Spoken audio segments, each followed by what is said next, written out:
Nous recevons Arsène Dabiré. Il est le directeur des affaires juridiques et du contentieux du ministère de l'Urbanisme, des affaires foncières et de l'habitat. Bonsoir. Bonsoir madame. Bienvenue. Merci. Alors, le projet de loi portant promotion immobilière sera examiné ce 20 juin et par les députés dans 2 jours. Voilà, le reportage que nous venons de suivre est revenu sur quelques innovations. Dites-nous plus sur les principales innovations prévues dans cette loi.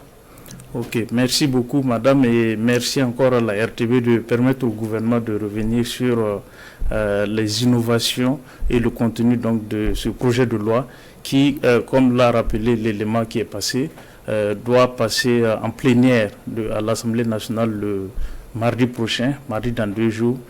Et donc, comme innovation majeure, pour aller un peu plus rapidement, vous avez que au niveau de la définition de la promotion immobilière, on a essayé de recadrer les choses, si bien que désormais, la promotion immobilière ne peut plus consister qu'en des opérations d'édification, de réhabilitation, de rénovation ou d'extension de construction sur des terrains urbains aménagés aux fins de commercialisation. Et on a tenu donc à exclure la promotion immobilière sur des terrains ruraux. Des terrains ruraux. Donc désormais, les terres rurales sont exclues de la promotion immobilière et lorsque quelqu'un se dirige vers les terres rurales pour faire de la promotion immobilière, cela ne sera plus possible. Également, on a défini ce que c'est que la promotion foncière. Et la promotion foncière consiste en des opérations de lotissement, de restructuration ou de remembrement urbain. Et on a tenu à exclure les promoteurs immobiliers privés ainsi que les coopératives de logement social de la promotion foncière. Ne peuvent donc faire de la promotion foncière que l'État, les collectivités territoriales ou leur démembrement. On a comme innovation aussi émis la possibilité que l'on ne puisse faire la publicité autour des produits immobiliers que après autorisation donnée par le ministre en charge de l'urbanisme et de la construction. Hormis cela, ça veut dire que sans autorisation du ministre, la publicité par un promoteur immobilier n'est pas possible. Mieux, on a même tenu à réprimer le fait qu'une tierce personne qui n'est pas un promoteur immobilier ou n'est pas un dirigeant d'une société de promotion immobilière fasse de la publicité d'une manière ou d'une autre par voie de par le net au profit d'une personne, au profit d'une société de promotion immobilière. Donc même une tierce personne qui n'est pas promoteur immobilier, qui va publier des choses sur Facebook ou WhatsApp ou je ne sais quoi, si la personne est appréhendée, la personne peut être poursuivie. Ça, c'est une innovation qui a été émise dans la loi. Autre innovation, c'est bien évidemment ce que vous avez souligné dans l'élément, c'est qu'on a ramené les superficies qui puissent être allouées à la promotion immobilière à 5 hectares. Et parce qu'avant, c'était sans limitation, désormais c'est 5 hectares. Et même que lorsque on a bénéficié une première fois de 5 hectares, on ne peut aller encore demander 5 autres hectares que si on a réalisé un minimum de logements. Et le minimum là, on a tenu à indiquer cela, il faut avoir réalisé au moins 70% de ce qui est prévu dans le projet immobilier. Autre innovation majeure, c'est notamment les sanctions. Parce que désormais, il est prévu que l'on puisse emprisonner quelqu'un ou que l'on puisse priver quelqu'un de sa liberté pour des faits infractionnels à la loi sur la promotion immobilière. Il faut dire que de par le passé, ces peines privatives de liberté n'existaient pas. Et même que, toujours parlant des peines, on a essayé de rehausser les peines d'amende, de sorte que désormais les peines d'amende seront fonction du gain ou du profit que se serait fait le promoteur immobilier. Ça, c'est une des innovations. Une des innovations. Il faut dire une des limites aussi qui a occasionné la relecture de cette loi sur la promotion immobilière. Est-ce que vous pouvez revenir de façon succincte sur d'autres innovations ou d'autres limites qui ont occasionné justement cette relecture? Justement, parlant de limites qui ont conduit à la relecture de la loi sur la promotion immobilière, il faut d'abord citer la limite qui consiste en la mauvaise définition ou en la définition truffée d'imperfections qui était contenue dans l'article 2 de la loi sur la promotion immobilière relativement à ce que c'est que la promotion immobilière. Parce que de par cette définition, le promoteur immobilier pouvait faire et la promotion immobilière et la promotion foncière. Il fallait donc recadrer cela afin que désormais l'on ne puisse plus venir par le truchement de la promotion immobilière pour faire de la promotion foncière, c'est-à-dire faire le morcellement des terres et procéder à leur vente. Autre imperfection que l'on a tenu à corriger, c'est notamment en ce qui concerne comment on appelle ça, c'est notamment en ce qui concerne la coopérative d'habitat. Ça s'appelait coopérative d'habitat. Maintenant, nous avons décidé de dénommer ça coopérative de logement social. Et l'imperfection consistait en ce qu'il n'y avait pas de régime juridique précis pour ce qui est de la coopérative d'habitat. Et si bien que le coopérateur devait naviguer entre le ministère en charge de l'administration du territoire et le ministère en charge de l'économie et des finances pour demander soit un récépissé d'existence, soit un registre du commerce et du crédit immobilier. Et cette imprécision a été relue dans la nouvelle loi et donc ça aussi c'était une imperfection qu'il fallait corriger.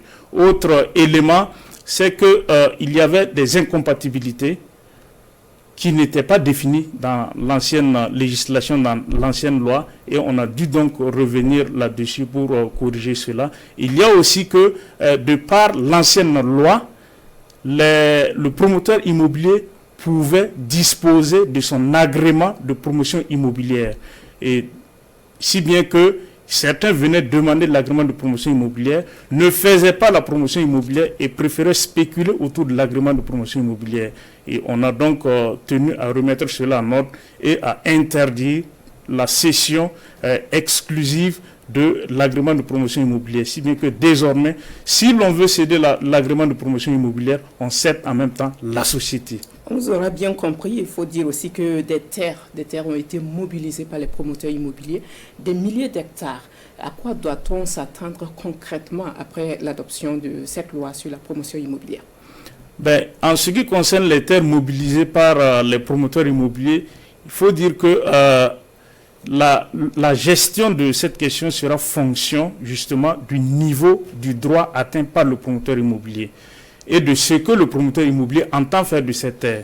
S'il se trouve que le promoteur immobilier a mobilisé sa terre pour faire mener une activité agro-silvopastorale, bien évidemment, ce n'est pas pour faire de la promotion immobilière. Le promoteur immobilier pourra continuer, parce que c'est un citoyen comme tout autre, pourra continuer son activité et faire donc mener donc son activité agro-silvopastorale. Mais si c'est pour faire de la promotion immobilière sur une terre rurale, là, le promoteur immobilier sera coincé parce qu'il ne peut plus mobiliser la terre pour faire de la promotion immobilière. La mobilisation de la terre relevant de la seule compétence maintenant de l'État ou de la collectivité territoriale. Ensuite, s'il se trouve que le promoteur immobilier était à un stade où c'était juste de simples négociations avec les possesseurs fonciers, c'est à se demander si véritablement il avait pu acquérir quelque droit que ce soit que l'on puisse consolider ou autour duquel l'on doit pouvoir discuter. C'est dire que ce sera fonction du niveau de consolidation du droit qu'il aura acquis auprès des possesseurs fonciers. Voilà. Et ces promoteurs immobiliers insistent sur le risque de perte de centaines d'emplois si toutefois cette loi entre en vigueur. Que répondez-vous? À cette question, nous disons tout simplement que la loi portant promotion immobilière n'a pas pour vocation de supprimer des emplois. La loi n'a pas pour vocation de se pencher sur les emplois. Du reste, c'est une loi portant promotion immobilière et non portant code du travail. Et pour dire que la loi, une fois adoptée ou entrée en vigueur, ne va pas en principe faire disparaître les sociétés de promotion immobilière, si bien que ceux-là qui ont été engagés ou employés par les sociétés de promotion immobilière, pour peu qu'elles soient des sociétés de promotion immobilière crédibles et qui veuillent évoluer dans cette perspective-là, ça veut dire qu'elles pourront garder leur personnel. Maintenant, si par le truchement de la nouvelle loi, ce sont des sociétés qui doivent disparaître, bien évidemment, il faudra admettre que les employés vont devoir se chercher un nouvel emploi. Encore que, quand on regarde les 275 promoteurs immobiliers, le personnel qui est employé, je ne crois pas que ça atteigne une proportion qui puisse faire craindre qu'on va faire perdre des milliers d'emplois.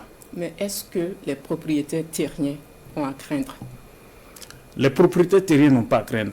Les propriétaires terriens n'ont pas à craindre dans la mesure où la nouvelle loi ne dispose pas sur les domaines fonciers. C'est-à-dire, lorsque vous prenez la loi portant régime foncier rural ou la loi portant réorganisation agraire et foncière, ce sont ces lois qui disposent sur les domaines fonciers. Et ces deux lois disposent qu'il y a 3 domaines. Le domaine foncier de l'État, le domaine foncier de la collectivité territoriale et le patrimoine foncier des particuliers. Mais lorsque vous prenez la loi sur la promotion immobilière, nulle part on ne dispose sur cela. Ce qui veut dire que les promoteurs, les possesseurs fonciers n'ont pas à craindre parce qu'on n'a pas touché à la question, je dirais, de la propriété foncière. Du reste, lorsque vous prenez, je dirais, la loi portant RAF de 1996, son article 4 disait précisément que la terre est propriété de l'État.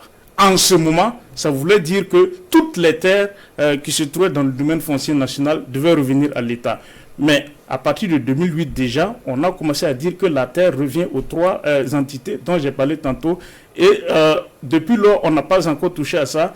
Et la loi portant promotion immobilière n'a pas touché à ça et n'a du reste pas vocation à toucher à ça. Donc, c'est parce que, je reviens là-dessus parce que certains ont dit que l'État est redevenu propriétaire de la terre. Non, il n'en est pas question. L'État n'est pas redevenu propriétaire de la terre et les possesseurs fonciers n'ont pas à craindre parce que la nouvelle loi ne touche pas à la question de la propriété foncière. Mais est-ce qu'on peut s'attendre à ce que l'État mobilise des terres au profit, auprès plutôt de ses propriétaires terriens? Tout à fait. C'est même auprès de ces derniers que l'État mobilisera la terre. Entre autres, parce que on a dit que l'État mobilise, l'État ou la collectivité territoriale mobilise la terre auprès, dans son domaine, l'État, dans son domaine foncier, dans le domaine foncier des collectivités territoriales et dans le patrimoine foncier des particuliers. Patrimoine foncier des particuliers, c'est bien évidemment les terres des possesseurs fonciers. Alors, on ne peut pas se quitter sans que je ne vous pose cette question.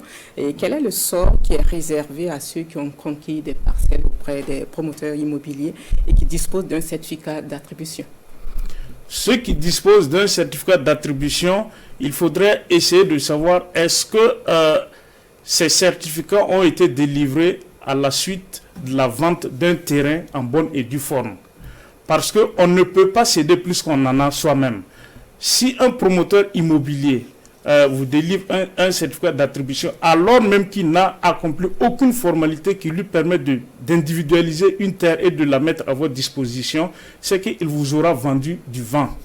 Il vous aura vendu zéro, rien, parce que il aurait fallu qu'il ait suivi toutes les étapes pour pouvoir avoir des terrains en bonne et due forme, des terrains reconnus par la loi. Et en ce moment, étant propriétaire de parcelles, il peut redonner cela à quiconque, moyennant quelque chose et avec un document qui prouve que vous êtes devenu acquéreur du terrain. Mais s'il se trouve que ces étapes n'ont pas été respectées, il y a lieu de se poser des questions sur véritablement la régularité de la transaction qui a été passée entre l'acquéreur et le promoteur immobilier. Voilà qui est clair. Merci pour tous ces éclairages sur le projet de loi portant promotion immobilière au Burkina. Je rappelle, vous êtes Arsène Dabiré, directeur des affaires juridiques et du contentieux du ministère de l'Urbanisme, des Affaires foncières et de l'Habitat.